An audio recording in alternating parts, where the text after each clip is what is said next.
சிந்து, சிவா, அதுக்கப்புறம் பைரவி, நம்ம வந்து ஆறுமுகம் எல்லாருக்குமே வந்து என்ன பண்ணுறாங்க, சடங்குகள் எல்லாம் முடிச்சுட்டு வந்து சிந்துக்கும் வந்து நம்ம சிவாக்கும் வந்து ஃபர்ஸ்ட் நைட் ரூமுக்கு ஏற்பாடு பண்ணுறாங்க. அதே மாதிரி பைரவிக்கும் ஆறுமுகத்துக்கு ஃபர்ஸ்ட் நைட் ரூமுக்கு ஏற்பாடு பண்ணிகிட்ருக்காங்க.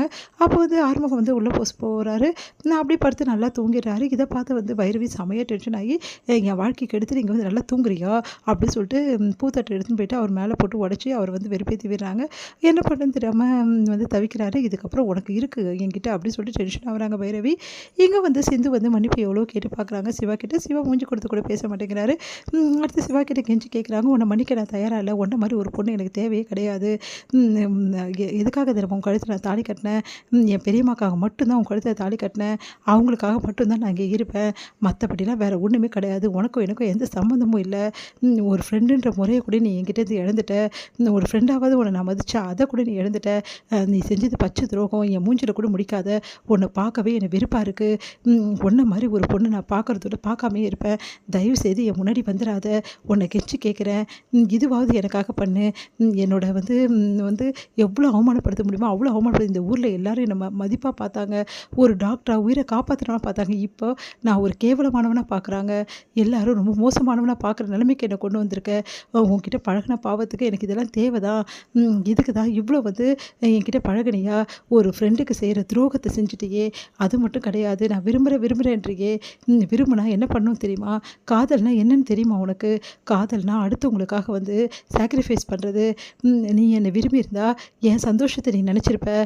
எனக்கு ஸ்னேகா தான் எல்லாமே நான் சொன்னேன். ஸ்னேகா நான் விரும்புகிறேன்னு சொன்னேன். அதை கூட நீ பெரிய விஷயமா எடுத்துக்கல.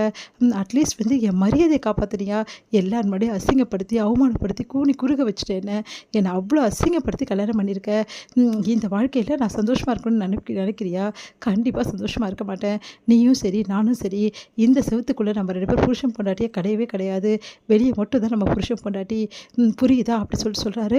அதை கேட்டு வந்து பயங்கரமாக கதறி அழறாங்க சிந்து. என்னை மன்னிச்சிடு டாக்டரே, நான் மன்னிச்சிடு. நான் ரொம்ப பெரிய தப்பு பண்ணிட்டேன். எனக்கே தெரியும். நான் வேணும்னு தான் இதை பண்ணேன். நீ எனக்கு எங்கே கிடைக்க மாட்டியோ நினச்சிட்டு நான் அப்படி பண்ணேன். சின்ன வயசில் நீ தாலி கட்ட வந்த அந்த தாலி தான் இது. என்னை மன்னிச்சிடு டாக்டரே. உன்னை நான் விரும்பினதால் தான் இவ்வளவும் பண்ணேன். ஆனால் ஒன்று, இந்த பொண்டாட்டி ஸ்தானத்தை நீ தரலனாலும் பரவாயில்ல. தயவுசெய்து வேலைக்காரன்ற ஸ்தானத்தையாவது தா. கடைசி வரைக்கும் உனக்கு வந்து சேவை செஞ்சுட்டு வேலை செஞ்சுட்டு நான் வந்து கழிச்சிடுறேன் இந்த வீட்டில்.